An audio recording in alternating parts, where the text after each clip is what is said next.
Hello everyone, welcome to टेक्शन math. आज के सेशन में हम कैनवास से रिलेटेड एक और टॉपिक कवर करेंगे जिसमें हम समझेंगे कि कैसे हम एक एट्रीब्यूट वैल्यू को यूज़ करके ये डिसाइड कर सकते हैं कि कौन सी शेप किस शेप के ऊपर किस तरह से प्रेजेंट होगी। ठीक है, तो इन शॉर्ट अगर कहा जाए तो आज के इस सेशन में अपन पढ़ने वाले हैं ग्लोबल कंपोजिट ऑपरेशन के बारे में। ठीक है, ग्लोबल कंपोजिट ऑपरेशन एक प्रॉपर्टी है HTML की जो कैनवास एपीआई को अलाउ करती है to define how shapes and images are drawn on canvas in relation to the existing content. ठीक है, तो जो एग्जिस्टिंग कंटेंट जो एग्जिस्टिंग शेप है उस पे कैसे जो नई शेप हम ड्रॉ करेंगे वो रिलेट करेगी उससे, वो चीज़ यहाँ पे बताएगा। क्या बताएगा, कौन बताएगा? Global composite operation. ठीक है, सिंपल टर्म में कहें तो ये कह सकते हैं कि ये कंट्रोल करता है कि कैसे न्यू ड्राइंग जो है वो इंटरेक्ट करेगी प्रीवियस या ओल्ड ड्राइंग से। ठीक है, तो अब ये चीज़ हमें क्लियर हो गई कि जो ग्लोबल कंपोजिट ऑपरेशन है वो हमें तब यूज़ करना होगा जब हमारे को ये डिसाइड करना है कि हमारी जो न्यू ड्राइंग है वो ओल्ड से कैसे रिलेट करेगी। ठीक है, अब ये चीज़ हमारी क्लियर है। अब नेक्स्ट हमारे को देखना है कि इसकी पॉसिबल वैल्यूज़ कौन, क्योंकि ये एक प्रॉपर्टी है तो इसकी कुछ पॉसिबल वैल्यूज़ होंगी, राइट। तो हमारे पास काफ़ी डिफरेंट प्रॉपर्टीज़ होती है, जैसे सोर्स ओवर, डेस्टिनेशन ओवर, है ना, source in, destination in, source out, ऐसे इस तरह से काफ़ी सारी हमारे पास वैल्यूज़ होती हैं। तो अभी इस सेशन में अपन देखेंगे, ट्राई करेंगे सोर्स ओवर, डेस्टिनेशन ओवर, इन दोनों को कवर करने का, और फिर में भी हम और इसके प्रॉपर्टीज़ है वो कवर करेंगे। तो स्टार्ट करते हैं सेशन को।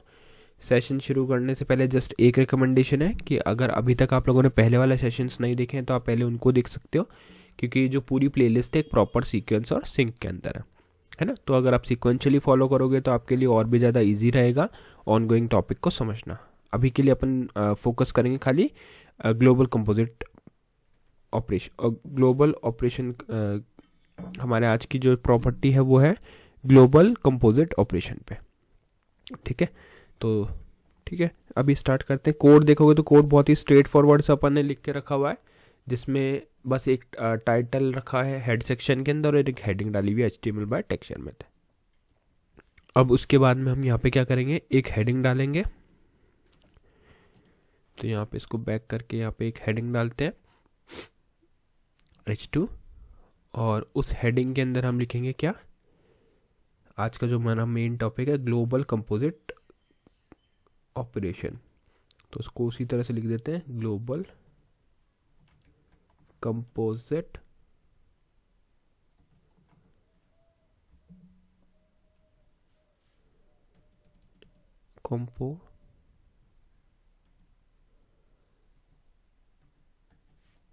ऑपरेशन।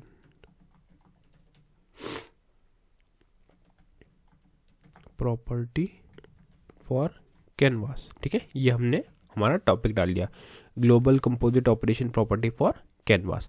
अब हमें नेक्स्ट क्या करना है, यहाँ पे नेक्स्ट हमें यूज़ करना है कैनवास, क्योंकि कैनवास होगा तभी हम कुछ ड्रॉ कर पाएंगे और फिर ये उसके ऊपर फिर ये प्रॉपर्टी अप्लाई होगी। तो कैनवास बना लेते हैं।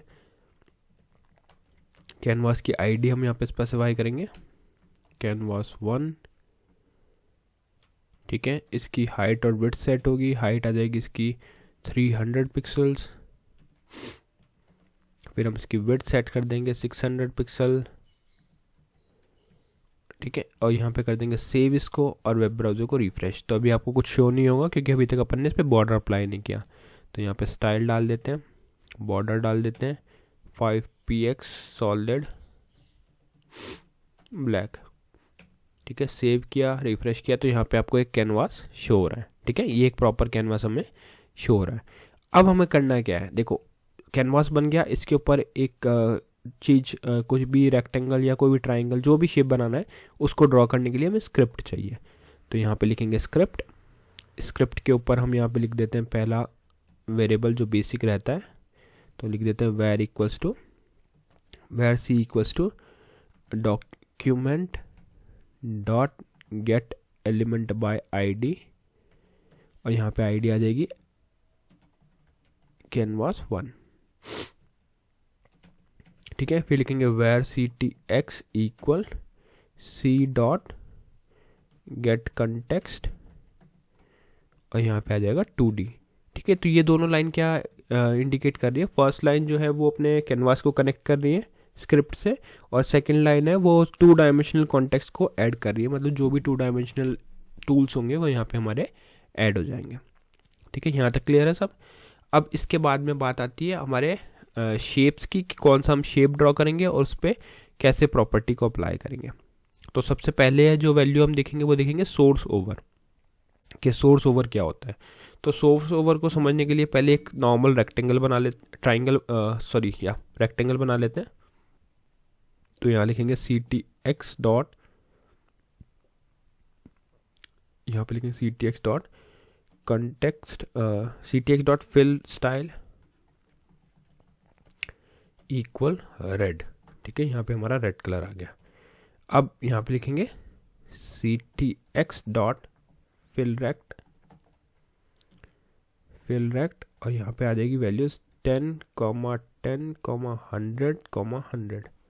ठीक है, इसको कर देते हैं सेव, वेब ब्राउज़र को रिफ्रेश, तो आपको यहाँ पे एक छोटा सा ये यहाँ पे शेप दिख रहा है।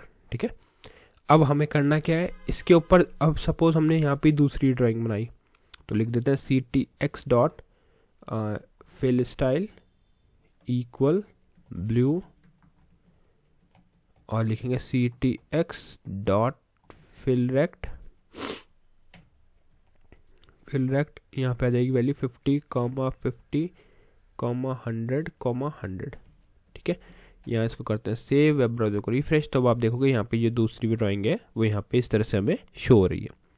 ठीक है, अब इसकी जो डिफ़ॉल्ट वैल्यू रहती है, जो हम ग्लोबल प्रॉपर्टी की बात करें उसकी डिफ़ॉल्ट वैल्यू क्या होती है? यहाँ पे अगर जैसे अपन लिखें, इधर हम लिखते हैं ctx dot global composite operation equal, और यहाँ आ जाएगा सोर्स ओवर। ठीक है, इसको करते हैं सेव, वेब ब्राउज़र को रिफ्रेश। तो रिफ्रेश किया तो यहाँ पे हमें कोई भी इम्पैक्ट इसलिए शो नहीं हो रहा क्योंकि ये जो है डिफ़ॉल्ट प्रॉपर्टी है। ठीक है, डिफ़ॉल्ट का मतलब क्या होगा कि अगर आप इसको, जैसे अभी हमने देखा, हमने ये चीज़ हटा भी दी थी तो भी इस पर सेम ये ड्राइंग शो हो रही थी हमें, है ना, कोई भी इम्पैक्ट उस पर शो नहीं हो रहा था। रीज़न यही है कि जो सोर्स ओवर है, जो हम यहाँ पे सोर्स ओवर वैल्यू डालते हैं वो फिक्स्ड है, मतलब डिफ़ॉल्ट है, कि अगर आप कुछ भी स्पेसिफाई नहीं कर रहे हो तो भी वो न्यू शेप को ओवरलैप करेगी ओल्ड शेप से। ठीक है, तो ये तो हो गई हमारी फर्स्ट वैल्यू जिसमें हमने शेप हमने इसको यूज़ किया।